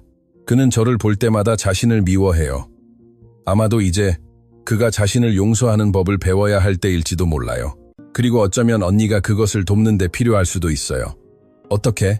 언니가 그를 비난하지 않는다는 것을 보여줌으로써 아직 함께 무언가를 만들 시간이 있다는 것을 보여줌으로써 대화는 강 회장에 의해 중단되었다. 도착했다. 철문이 열리고 거대한 저택이 드러났다. 이서연은 그 부의 과시에 작아지는 것을 느꼈다. 흠잡을 데 없는 정원, 전략적인 조명, 현대적인 건축. 그것은 그녀의 세상과는 완전히 다른 세상이었다. 그들은 정문으로 들어섰고 이서연은 현관의 크기에 감탄했다. 모든 것이 크고 비싸고 흠잡을 데 없었지만 또한 차가웠다. 벽에는 사진이 없었고 개인적인 물건도 없었다.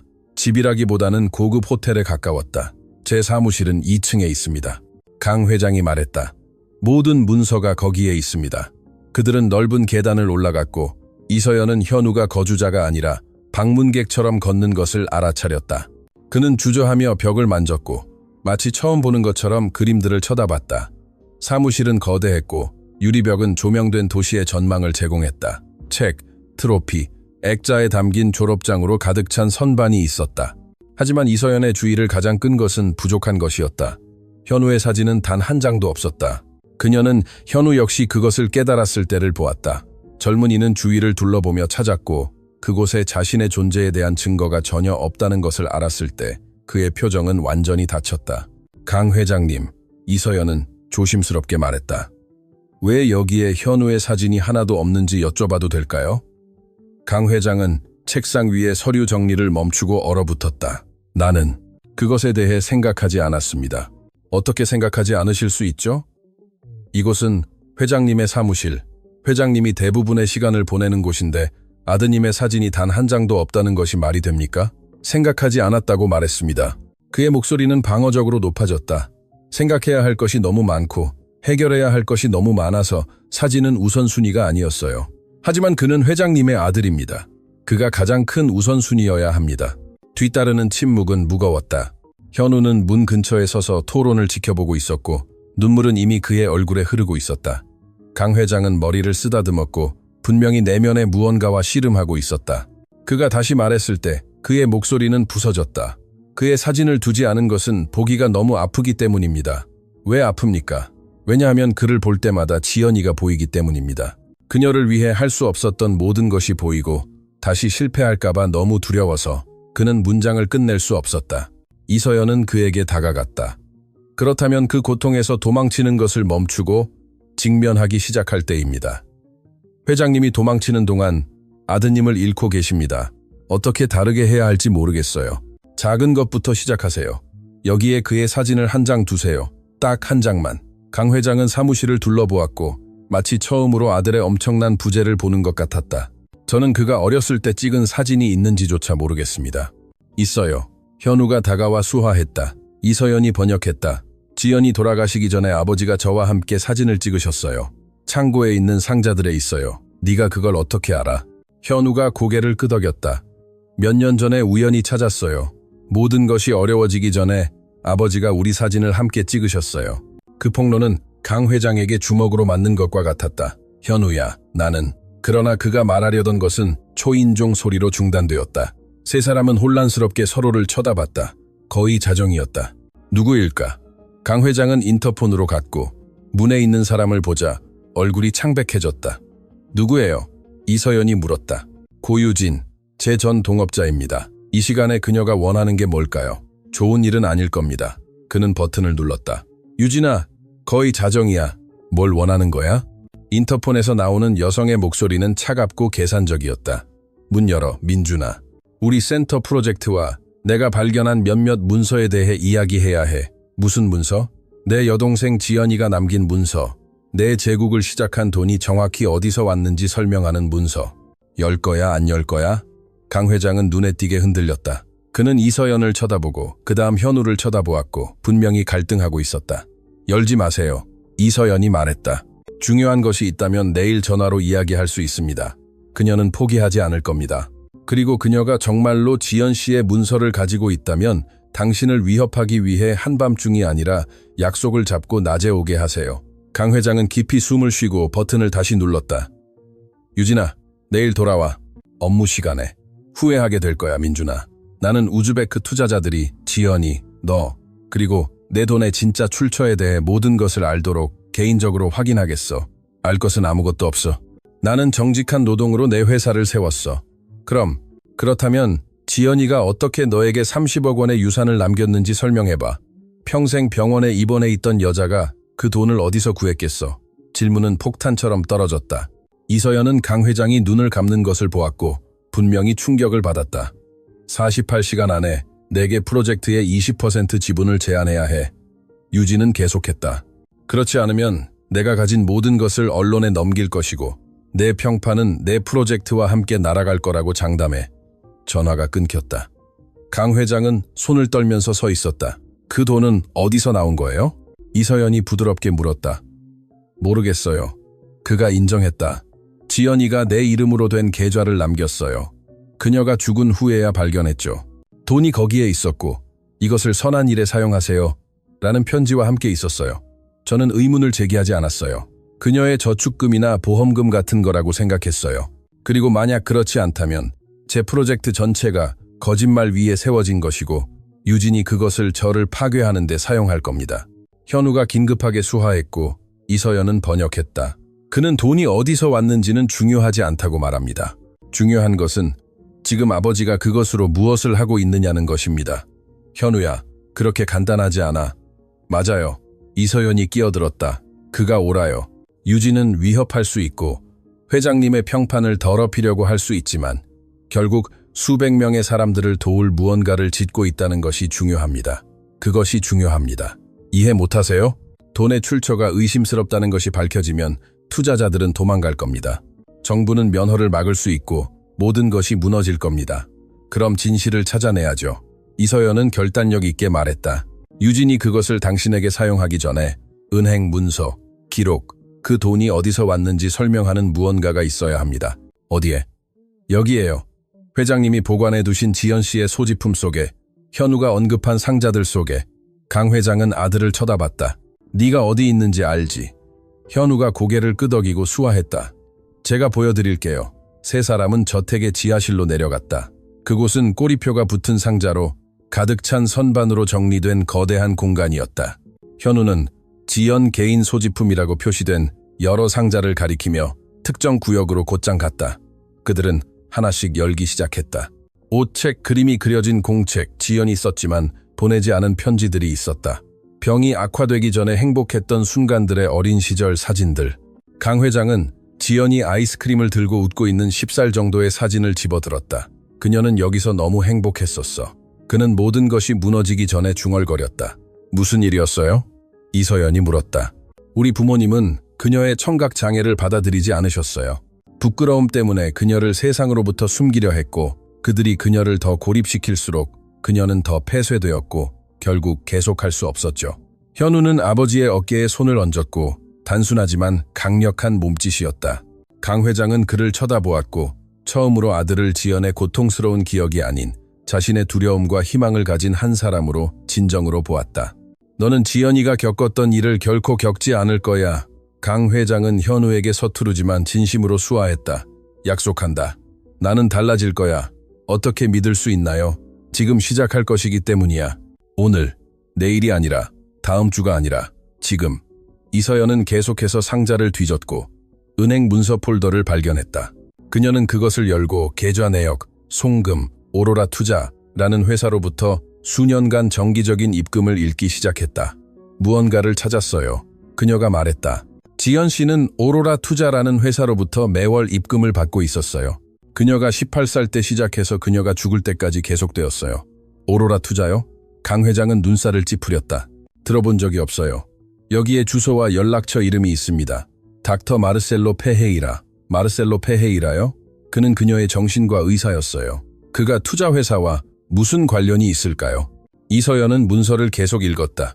지연 씨는 주주였던 것 같습니다. 하지만 어떻게? 무슨 돈으로요?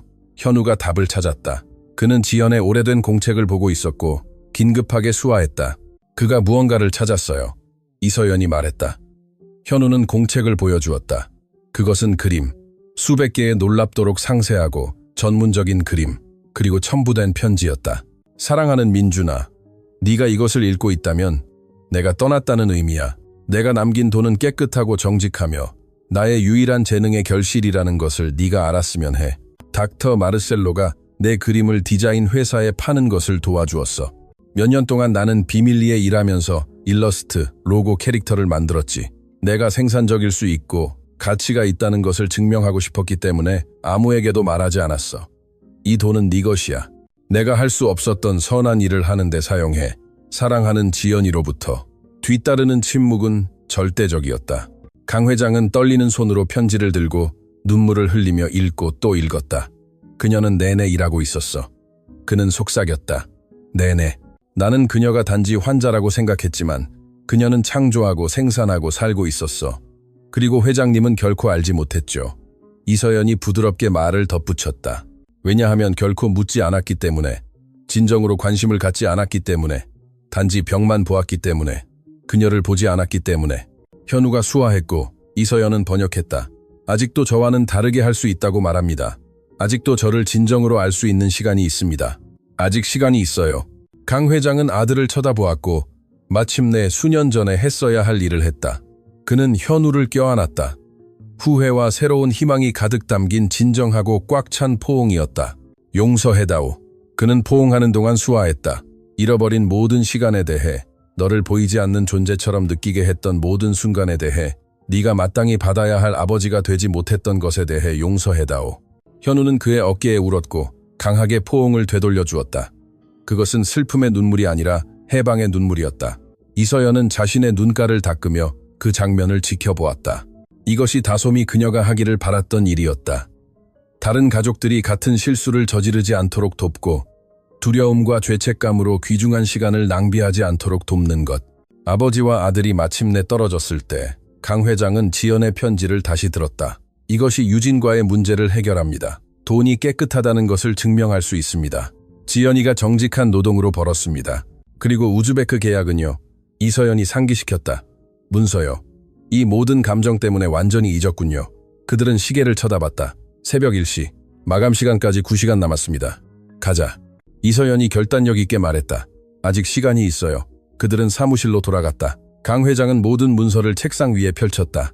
그것들은 모두 우즈베크어로 된 많은 페이지였고 모두 기술적이고 법적인 용어로 가득 차 있었다. 정말로 이 모든 것을 번역할 수 있겠습니까? 그의 목소리에는 분명한 의구심이 있었다. 이서연은 서류를 쳐다보고 그 다음 현우를 쳐다보고 그 다음 강 회장을 쳐다봤다. 그녀는 다솜을 생각했고 지연을 생각했고 센터로 인해 도움을 받을 모든 사람들을 생각했다. 그녀는 자신이 했던 약속을 생각했다. 모르겠어요. 그녀는 솔직하게 인정했다.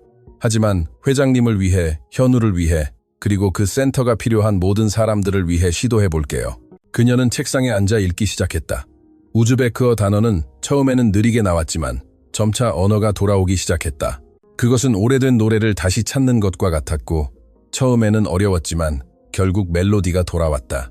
강 회장과 현우는 존경스러운 침묵 속에서 그녀와 함께 사무실에 머물렀다. 때때로 그녀는 기술적인 질문을 했고 때로는 용어에 대한 의견을 물었다. 그들 셋은 공동의 목적을 위해 함께 일했다. 새벽 3시, 이서연은 25페이지에 있었다. 그녀의 머리는 아팠고 눈은 타는 듯 했지만 그녀는 계속했다. 그녀는 포기할 수 없었다. 포기하지 않을 것이었다. 그때 현우가 부드럽게 그녀의 어깨를 건드리고 수화했다. 쉬어야 해요. 지치면 끝낼 수 없어요. 쉴 시간이 없어. 있어요. 15분, 커피 한 잔, 에너지를 되찾을 무언가. 이서연은 그가 옳다는 것을 알았다. 그녀는 일어섰고 아픈 몸을 스트레칭했고 세 사람은 부엌으로 내려갔다. 그것은 상상할 수 있는 모든 장비가 갖춰진 거대하고 현대적인 부엌이었지만 또한 텅 비어 있었고 누군가 실제로 그곳에서 요리한다는 흔적이 없었다. 강 회장은 커피를 만들고 과일을 가져왔다. 그들은 혼돈 속에서의 잠시 멈춤, 부엌 테이블에 앉았다. 질문 하나 해도 될까요? 이서연이 말했다. 물론이죠. 이것이 왜 회장님께 그렇게 중요한가요? 센터는 단지 지연 씨에 관한 것만이 아니죠. 강 회장은 대답하기 전에 커피를 한 모금 마셨다. 이것은 속죄에 관한 것입니다. 제가 오만한 바보로 낭비한 모든 세월을 만회하기 위해 좋은 일을 하는 것에 관한 것입니다. 돈만이 아닌 유산을 남기는 것에 관한 것이고 그리고 우리 가족 같은 가족들에게 희망을 주는 것에 관한 것입니다. 그는 현우에게 수화했다. 정확히 나 같은 아버지가 너무 많습니다. 두려워하고 어떻게 대처해야 할지 모르고 자녀들에게 끔찍한 실수를 저지르는 아버지들이요. 그리고 너 같은 아이들이 너무 많습니다, 현우야. 혼자라고 느끼고 보이지 않는 존재처럼 느끼고 가치가 없는 것처럼 느끼는 아이들이요. 저는 그들이 도움을 찾을 수 있는 장소를 만들고 싶습니다. 아름다운 꿈입니다. 이서연이 말했다. 그렇습니다. 그리고 저는 유진이 그것을 파괴하도록 내버려 두지 않을 것입니다. 저는 두려움이 다시 이기도록 내버려 두지 않을 것입니다. 그들은 커피를 끝내고 사무실로 돌아갔다. 이서연은 이제 새로운 에너지로 문서에 다시 몰두했다. 시간이 흘렀다. 새벽 4시, 5시, 6시. 현우는 사무실 소파에서 잠들었다. 강 회장은 불안해하며 이리저리 걸어 다녔지만 압박하지 않으려 노력했다. 새벽 7시, 이서연은 마지막 페이지를 마쳤다. 그녀는 피로로 떨리고 있었지만 해냈다. 우즈베크어에서 한국어로 번역된 50페이지의 복잡한 법률 문서 완료했습니다. 그녀는 목이 쉰 목소리로 발표했다. 강 회장은 그녀에게 달려갔다. 확실합니까? 모든 것이 정확합니까? 그렇습니다. 완벽하지는 않겠지만 필요한 것에는 충분히 정확합니다. 그는 번역된 페이지를 들고 재빨리 훑어보며 확인했다. 그런 다음 그는 순수한 감탄의 표정으로 그녀를 쳐다봤다. 당신은 놀랍습니다. 그는 간단히 말했다. 저는 해야 할 일을 했을 뿐입니다. 당신은 그 이상을 했습니다. 당신은 제 아들을 저에게 돌려주었습니다. 제 프로젝트를 구했습니다. 그는 올바른 단어를 찾으며 멈췄다. 당신은 세상에 아직 선함이 있다는 것을 저에게 상기시켜 주었습니다. 이서연은 피곤했지만 행복하게 미소를 지었다. 이제 서둘러야 합니다. 마감 시간까지 3시간 남았습니다. 문서들은 공증되고 보내져야 합니다. 이미 공증인에게 전화했습니다. 그들이 저를 기다리고 있고 변호사가 직접 투자자들에게 가져갈 것입니다. 그는 문서를 들고 나갈 준비를 했지만 문 앞에서 멈췄다. 이서연 씨, 무슨 일이 있어도 진심으로 감사드립니다. 잘 될 거예요. 그녀는 확신을 가지고 말했다. 모든 것이 잘 될 거예요. 강 회장은 달려나갔다. 이서연은 여전히 소파에서 잠든 현우와 함께 사무실에 남았다. 그녀는 창밖으로 도시 위로 떠오르는 해를 바라봤다. 그녀는 절망적인 웨이트리스로 그 밤을 시작했다. 이제 목적을 다시 가진 사람, 변화를 만든 사람으로 나가는 중이었다. 그리고 다솜이 죽은 이후 처음으로 이서연은 자신이 올바른 길에 있다고 느꼈다. 이서연은 얼굴에 부딪히는 햇볕에 잠에서 깼다. 잠시 동안 그녀는 자신이 어디에 있는지 몰랐다. 그런 다음 기억이 돌아왔다.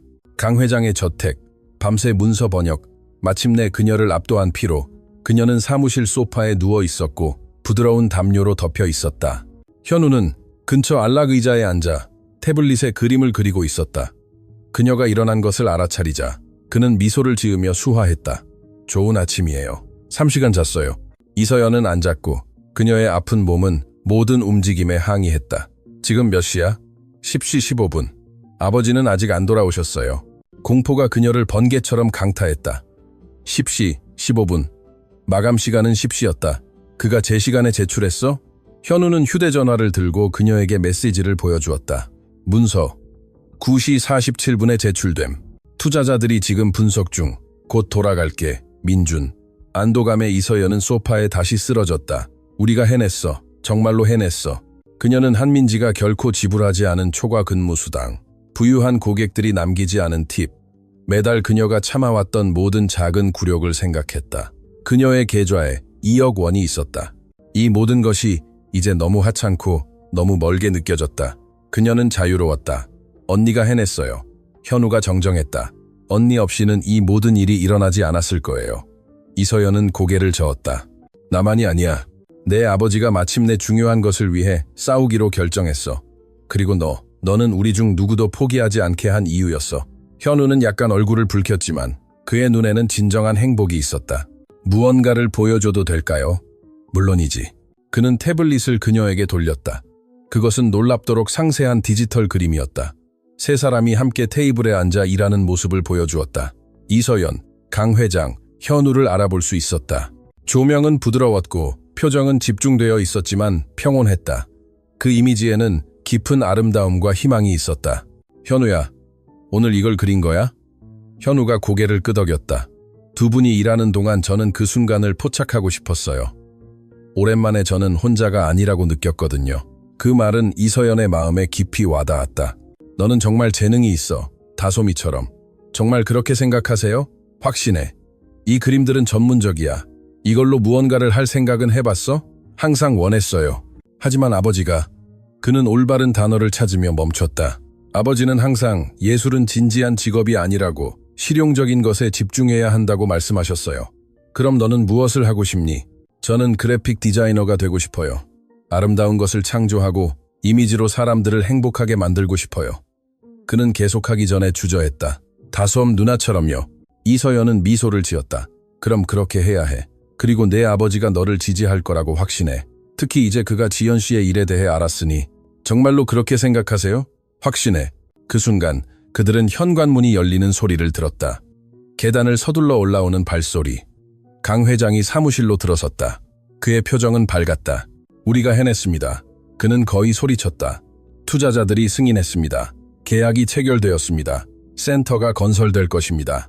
이서연은 잠에서 여전히 어지러웠지만 가슴 속에서 폭발하는 기쁨을 느끼며 일어섰다.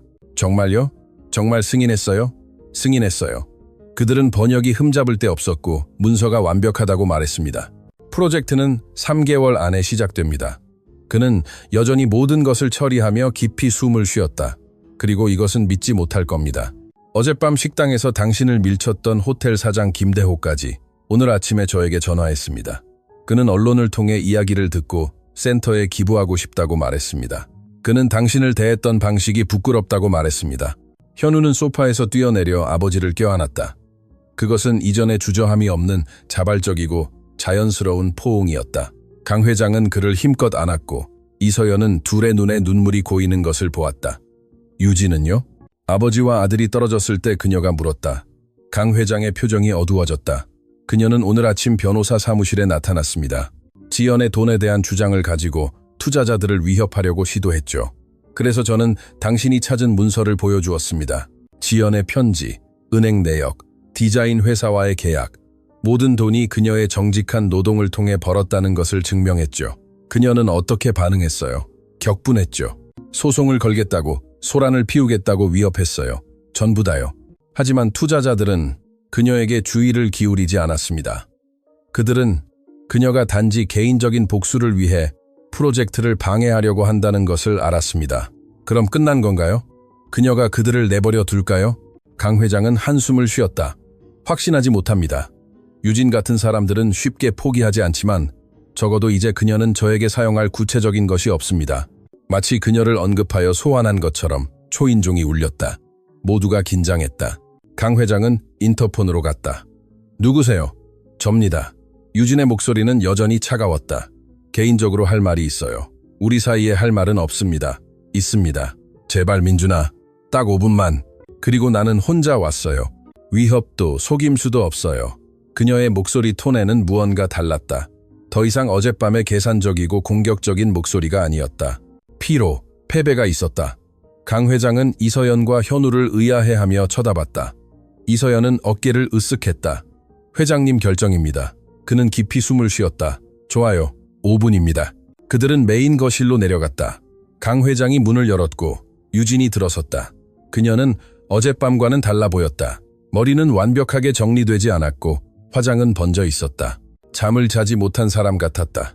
받아주셔서 고맙습니다. 그녀는 이전에 오만함 없이 말했다. 5분 있어요. 유진은 주위를 둘러보더니 이서연과 현우를 보고 주저하는 듯했다. 이들 앞에서 말해도 괜찮습니다. 강 회장이 말했다. 저는 이 사람들과 비밀이 없습니다. 좋아요. 그녀는 깊이 숨을 쉬었다. 저는 사과하러 왔어요. 뒤따르는 침묵은 순수한 충격이었다. 사과요? 강 회장이 믿을 수 없다는 듯이 되풀이했다. 당신은 밤새 저를 위협하고 제 프로젝트를 파괴하려고 시도했는데 이제 사과하고 싶다고요? 알아요. 말이 안 된다는 것을 알지만 오늘 변호사 사무실에서 나온 후 저는 계속 생각했어요. 그녀는 감정과 씨름하며 멈췄다. 제가 얼마나 끔찍한 사람이 되었는지 계속 생각했어요. 이제 동정심을 유발하려는 겁니까? 아닙니다. 그냥 당신이 이해해줬으면 해요. 유진은 초대 없이 앉았다. 당신이 2년 전에 저를 해고했을 때 저는 무너졌어요. 전문적으로 뿐만 아니라 개인적으로도요. 그 일은 저에게 전부였어요. 그리고 그것을 잃었을 때 저는 제 정체성도 함께 잃었죠. 당신은 자금 횡령으로 해고되었어요. 강 회장이 차갑게 상기시켰다. 저는 아무것도 횡령하지 않았어요. 그녀는 그를 똑바로 쳐다보며 말했다. 맹세해요. 회계에서 불규칙성을 발견했다는 것을 알지만 저는 아니었어요. 저는 그것을 증명하려고 했지만 당신은 이미 제가 유죄라고 결정했었죠. 유진, 그만. 제발 끝까지 들어주세요. 그녀는 눈을 닦았다. 저는 지난 2년 동안 제가 옳았다는 것을 증명하고 복수하고 당신에게 대가를 치르게 하는데 집착했어요. 그리고 그 과정에서 저는 당신이 저를 비난했던 바로 그 사람이 되었어요. 거짓말쟁이, 조작자, 복수심에 찬 사람. 이서연은 그 여자를 주의 깊게 관찰했다. 거기에는 진정한 고통이 있었지만 또한 수년간 쌓인 쓰라림도 있었다. 저에게 원하는 것이 무엇입니까? 강 회장이 물었다. 아무것도 없습니다. 저는 아무것도 원하지 않아요. 그냥 당신이 이겼다는 것을 말하러 왔어요. 그리고 그녀는 침을 삼켰다. 그리고 센터 프로젝트는 아름답습니다. 지연이는 자랑스러워할 거예요. 당신이 지연이를 알았나요? 알았습니다. 당신과 5년 동안 일했잖아요. 기억 안 나세요? 저는 당신의 옛 사무실에서 사진들을 봤어요. 당신이 그녀에 대해 이야기하는 것을 몇 번 들었어요. 저는 그녀가 당신에게 얼마나 의미 있었는지 알아요. 강 회장은 침묵하며 처리했다. 그리고 이것을 돌려주러 왔어요. 유진은 가방에서 봉투를 꺼내며 계속했다. 제가 당신과 일할 때 파일에서 가져갔던 문서입니다. 지연이의 개인 편지들이었죠. 저는 그것을 협박하는 데 사용하려고 했지만 그녀는 고개를 저었다. 그렇게 할 수 없어요. 그렇게 비열할 수는 없어요. 그녀는 봉투를 테이블 위에 놓고 일어섰다. 이게 다예요. 모든 것에 대해 죄송합니다. 정말로요. 유진, 잠깐. 강 회장이 그녀가 문으로 향할 때 그녀를 불렀다. 그녀는 희망에 차서 돌아섰다. 당신이 정말로 다르게 하고 싶다면, 변하고 싶다면 센터는 국제법 전문 변호사를 필요로 할 것입니다. 저는 당신에게 지분을 줄 수는 없지만 프로젝트에서 일하도록 당신을 고용할 수는 있습니다. 유진의 눈에 눈물이 가득 찼다. 그렇게 해주시겠어요? 제가 한 모든 일 후에 모두가 두 번째 기회를 받을 자격이 있습니다. 저는 현우와 함께 제 두 번째 기회를 얻고 있어요. 당신도 당신의 것을 가질 수 있습니다. 그것은 유진 자신을 포함하여 모두를 놀라게 한 관대한 몸짓이었다. 그녀는 어떻게 반응해야 할지 모르는 채 서 있었다. 무슨 말을 해야 할지 모르겠어요. 당신이 받아들이고 이번에는 정직하게 일할 것이라고 말하세요. 받아들이겠습니다. 그리고 맹세코 다를 것입니다. 유진은 잠시 후 떠났고 봉투를 테이블 위에 남겨두었다. 문이 닫히자 이서연은 감탄하며 강 회장을 쳐다봤다. 그것은 회장님께 매우 관대한 행동이었습니다. 아니면 매우 멍청하거나요. 그가 인정했다. 하지만 저는 지난 몇 시간 동안 무언가를 배웠습니다. 원한을 품는 것이 우리를 더 고통스럽게 만들고 모든 사람이 우리가 알지 못하는 싸움을 싸우고 있다는 것을 배웠습니다. 현우가 수화했고 이서연은 미소를 지으며 번역했다. 아버지는 더 나은 사람이 되고 계시고 저는 아버지가 자랑스러워요. 강 회장은 아들을 쳐다보았고 그의 얼굴에는 감정이 명확했다. 그리고 나는 네가 자랑스럽다. 네가 되어가고 있는 남자, 네가 얼마나 놀라운 예술가인지. 너는 내 자랑이야. 아버지는 제 그림에 대해 아셨군요. 네가 이서연 씨에게 보여준 것을 봤고 나는 더 많이 보고 싶다. 나는 내 꿈, 내 계획, 모든 것을 알고 싶다. 네가 존재하지 않는 척하는 것은 이제 그만이다. 아버지와 아들은 다시 껴안았고 이서연은 감격으로 가슴이 벅차오르는 것을 느꼈다. 그것은 다솜이 목격하는 것을 사랑했을 바로 그런 순간이었다. 강 회장은 유진이 남긴 봉투를 들고 열었다. 안에는 지연이 손으로 쓴 여러 통의 편지가 있었다. 그는 첫 번째 편지를 읽기 시작했고 그의 표정은 슬픔과 기쁨 사이에 무언가로 변했다. 뭐라고 쓰여 있어요? 이서연이 물었다. 지연이가 나에게 썼지만 결코 보내지 않은 편지들입니다. 그녀는 모든 것을 기록했어요. 그녀의 두려움, 그녀의 희망, 그녀의 꿈. 그리고 그 모든 편지에서 그녀는 한 가지에 대해 이야기합니다. 가족. 그는 목이 메인 목소리로 계속 읽었다. 사랑하는 민준아, 네가 아이를 갖는 것을 두려워한다는 것을 알아. 그들이 나 같을까봐, 내가 고통받았던 것처럼 고통받을까봐 두려워한다는 것을. 하지만 두려워하지 마. 불완전하더라도 너를 사랑하는 누군가를 갖는 것이 혼자 있는 것보다 낫단다. 언젠가 네가 아이를 갖게 된다면 그들을 무조건적으로 사랑해줘. 우리 부모님이 나에게 저질렀던 실수를 반복하지 마. 강 회장의 얼굴에 눈물이 자유롭게 흘러내렸다. 그녀는 내가 두려워할 것을 알았고 심지어 떠난 후에도 나를 준비시키려고 노력했어. 그녀는 회장님을 매우 사랑했어요. 이서연이 부드럽게 말했다. 저는 그 기억을 기리는 것을 두려워하며 너무 많은 시간을 낭비했지만 이제 더 이상은 아니야. 그는 현우를 쳐다봤다. 더 이상은 아니야. 현우가 수화했고 이서연은 미소를 지으며 번역했다. 센터의 벽화를 그려도 되는지 묻습니다. 지연이와 다솜 누나에게 그리고 보이지 않는다고 느끼는 모든 사람들에게 바치는 헌사로요. 그렇게 해줄래? 강 회장은 분명히 감동하여 물었다. 네, 허락해 주신다면요. 물론 허락한다. 영광일 거야. 세 사람은 거실에 서서 그 순간을 흡수했다. 24시간도 채 안 되어 너무 많은 것이 변했다. 너무 많은 고통이 노출되었고 치유되기 시작했다. 있잖아요. 강 회장이 침묵을 깨며 말했다. 어제 아침에 일어났을 때 저는 제 삶이 완전히 바뀔 거라고 상상하지 못했어요. 우리 중 누구도 상상하지 못했죠. 이서연이 동의했다. 그럼 이제 우리는 무엇을 합니까? 이제 이서연이 일어서며 말했다. 회장님은 아드님과 사진을 찍을 겁니다. 많은 사진을 찍어서 모두 사무실에 모두 다 붙여서 회장님이 거의 잃을 뻔했던 것과 회장님이 얻은 것을 결코 잊지 않도록 할 겁니다. 현우는 휴대전화를 들고 아버지에게 다가갔다. 첫 번째 사진. 그는 수화했다. 강 회장은 아들의 어깨에 팔을 두르고 둘 다 카메라를 향해 진정으로 미소를 지었다. 이서연은 사진을 찍었고 그에게 보여주었을 때 특별한 무언가를 포착했다는 것을 알았다. 그것은 단순한 사진이 아니라 새로운 시작의 기록이었다. 완벽해. 강 회장은 이미지를 보며 말했다. 매일 보고 거의 잃을 뻔했던 것을 기억하기 위해 내 책상 위에 인쇄해서 놓을 것이다. 그리고 회장님이 얻은 것도요. 이서연이 말을 덧붙였다. 강 회장의 휴대전화가 울렸고 그는 전화를 받았고 이서연은 그의 표정이 혼란에서 놀라움으로 그리고 순수한 기쁨으로 변하는 것을 보았다. 정말요? 확실합니까? 그는 조금 더 들었다. 알겠습니다. 네, 제가 모든 것을 준비하겠습니다. 정말 감사합니다. 그는 전화를 끊고 눈이 빛나는 채로 이서연과 현우를 쳐다봤다. 타슈켄트의 주요 투자자였습니다. 그는 프로젝트를 승인했을 뿐만 아니라 투자를 2배로 늘리고 싶어 합니다. 그는 지연의 이야기, 그녀의 그림, 모든 것에 너무 감명받아 센터를 훨씬 더 크게 만들고 싶다고 말했습니다. 더 크게요?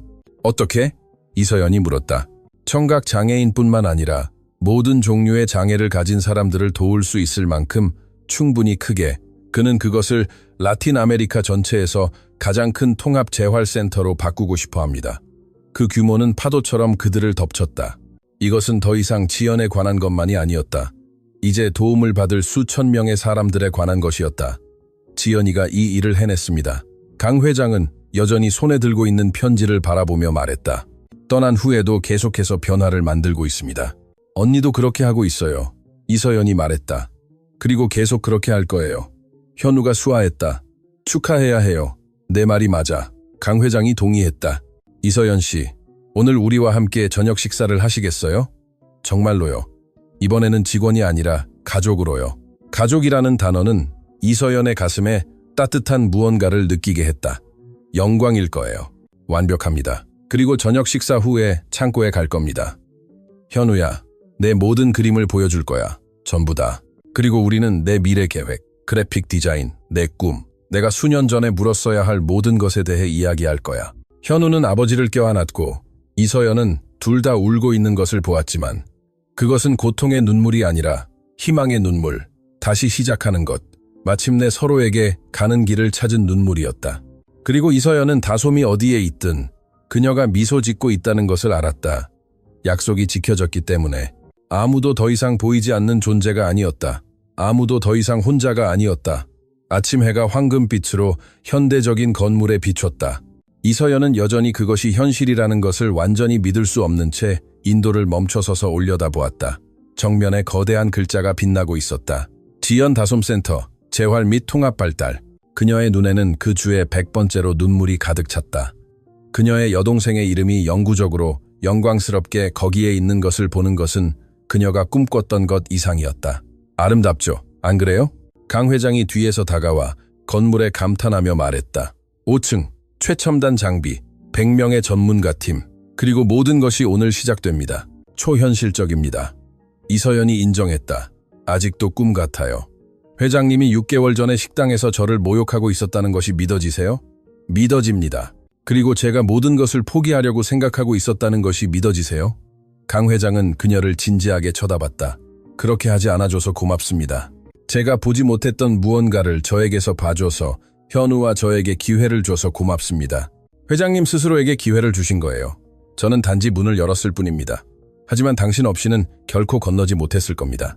현우가 건물 밖으로 달려나와 활기차게 수화했다. 와서 보세요. 벽화가 완성되었어요. 두 사람은 그를 따라 메인 현관으로 갔다. 그리고 그곳, 입구홀의 벽 전체를 차지하고 있는 것은 현우의 걸작, 손으로 그린 거대한 벽화였다. 수십 명의 사람들, 다양한 장애를 가진 모든 연령대의 사람들이 모두 빛의 선으로 연결되어 있는 모습을 보여주었다. 중앙에는 두 여성 인물, 분명히 지연과 다솜이 주변의 모든 사람들을 축복하듯이 손을 내밀고 있었다. 현우야, 이서연은 말문이 막혔다. 완벽해. 3개월 걸렸어요. 그는 자랑스럽게 수화했다. 저는 이 장소가 의미하는 바의 본질을 포착하고 싶었어요. 아무도 혼자가 아니고 모두가 보인다는 것을요. 강 회장은 아들의 어깨에 손을 얹었다. 네, 이모는 네가 자랑스러워할 거야. 네가 된 예술가, 네가 된 남자, 그리고 마침내 진정으로 알게 된 아들을. 현우가 미소를 지으며 덧붙였다. 지난 몇 달 동안 아버지와 아들 사이의 관계는 완전히 변했다. 강 회장은 유창하게 수화하는 법을 배웠다. 그들은 예술, 꿈, 삶에 대해 이야기하며 몇 시간을 보냈다. 그들은 매일 밤 가족과 함께 저녁 식사를 했다. 주말에는 함께 활동을 했다. 그들은 마침내 진정한 가족이었다. 여러분, 거의 시간입니다. 유진이 나타났다. 그렇다. 바로 그 유진이었다. 강 회장은 그녀를 센터의 법률 코디네이터로 고용했다. 언론이 오고 있어요. 첫 번째 가족들도요. 이서연은 깊이 숨을 쉬고 드레스를 정리했다. 그녀는 센터의 커뮤니케이션 및 지역 사회 관계 책임자였고, 이제 가족들을 자원과 연결하고 다른 나라의 전문가들을 데려오고 정보 부족으로 아무도 뒤처지지 않도록 보장하는 책임을 맡았다. 밖에는 군중이 형성되어 있었다. TV 카메라, 기자들, 희망에 찬 가족들, 지역 당국. 그러나 가장 중요한 것은 평범한 사람들이었다. 자녀를 안고 있는 부모, 호기심 많은 젊은이들, 도움을 찾는 노인들. 강 회장은 건물 앞에 설치된 작은 무대에 올랐다. 이서연과 현우는 그의 옆에 섰다. 안녕하십니까 여러분. 그는 단호하지만 감격적인 목소리로 시작했다. 오늘은 제가 수년 동안 꿈꿔왔지만 결코 오지 않을 거라고 생각했던 날입니다. 지연 다솜 센터의 개관입니다. 군중 사이로 박수 소리가 울려 퍼졌다. 이 센터는 세상에 미칠 영향을 볼 기회가 없었던 2명의 비범한 여성의 이름을 따서 명명되었습니다. 제 여동생 지연이는 고립과 오해로 고통받았지만 그녀의 예술과 사랑을 통해 오늘날 희망으로 변하는 유산을 남겼습니다. 그리고 제 옆에 있는 비범한 여성의 여동생인 다솜이도 너무 일찍 세상을 떠났지만 그녀의 정신은 우리가 여기서 도울 모든 사람에게 살아있습니다. 이서연은 조용히 눈물을 닦았다. 하지만 저는 여러분에게 솔직해지고 싶습니다. 강 회장이 계속했다. 이곳은 거의 존재하지 않을 뻔했습니다. 돈이나 자원 부족 때문이 아니라 훨씬 더 중요한 것의 부족 때문이었습니다. 바로 인간애입니다. 군중은 주의 깊게 침묵했다. 6개월 전에 저는 다른 사람이었습니다. 오만하고 잔인하고 진정으로 중요한 것에 눈이 멀었었죠. 저는 사람들을 물건처럼 대했고 외모로 가치를 판단했고 더 나쁘게는 제 자신의 두려움에 맞설 용기가 없었기 때문에 제 아들이 보이지 않는 존재처럼 느끼게 했습니다. 현우는 아버지의 손을 잡았고 침묵의 지지 몸짓이었다. 그러다가 어느 날 밤 식당에서 저는 모든 것을 바꾼 실수를 저질렀습니다. 저는 공개적으로 웨이트리스를 모욕했습니다. 제 아들의 대가로 잔인한 농담을 했고 저는 돈과 권력이 있었기 때문에 괜찮다고 생각했습니다. 그는 이서연을 쳐다봤다. 하지만 그 웨이트리스는 아무도 결코 하지 않았던 일을 했습니다.